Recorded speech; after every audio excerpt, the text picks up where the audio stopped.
গত 5ই আগস্টের ছাত্র জনতার গণঅভ্যুত্থানের পরবর্তীতে আমরা এমন একটি বাংলাদেশ চেয়েছিলাম যে বাংলাদেশে সকল নাগরিকদের জনজীবনের নিরাপত্তা নিশ্চিত হবে এমন একটি দেশের প্রত্যাশা আমরা করেছিলাম।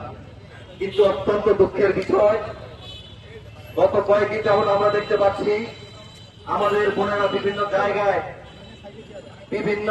জায়গায় ধর্ষণের শিকার হচ্ছে, কিন্তু কোন বিচার আমরা এখন পর্যন্ত দেখতে পাইনি। এই বিচারহীনতার কারণে এই ধর্ষণের প্রবণতা দিন দিন বেড়েই চলেছে।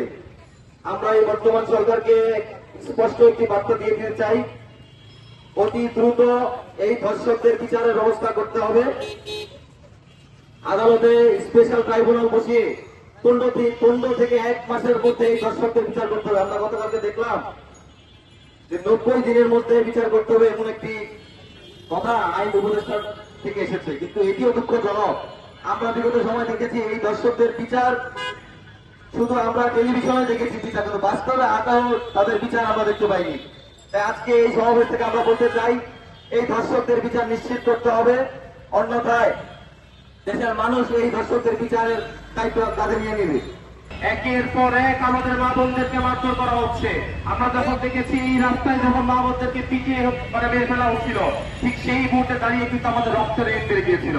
এই স্বাধীন বাংলাদেশে দাঁড়িয়ে যে মা বোনদের সাহায্যে, যেই মা বোনদের উপস্থিতিতে আমরা স্বাধীনতাকে পুনরায় উজ্জীবিত করতে পেরেছি, এই স্বাধীন বাংলায় যদি আমার মা বোনরা নিরাপদ না হয় তাহলে এই থেকে গভর্নমেন্ট করছে নাকি প্রশ্ন রয়ে যায়। আমাদের একটাই দাবি, কোন 90 দিন মারি না, কোন 180 দিন মারি না, 15 দিনের মধ্যে ধর্ষণের বিচার করতে হবে।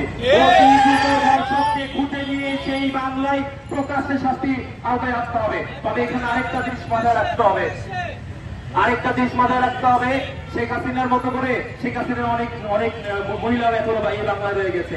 তারা যেন কোনোভাবে আইনের সুযোগ নিয়ে কোন নির্বিচারে কোন পুরুষকে অপদস্থ করতে না পারে, সেই বিষয়ে আইনের দিকে নজর রাখতে হবে। এই সকল কিছু মিলিয়ে আমরা একটাই দাবি চাই, এই বাংলায় ধর্ষণকে কোনো ঠাঁই হবে না।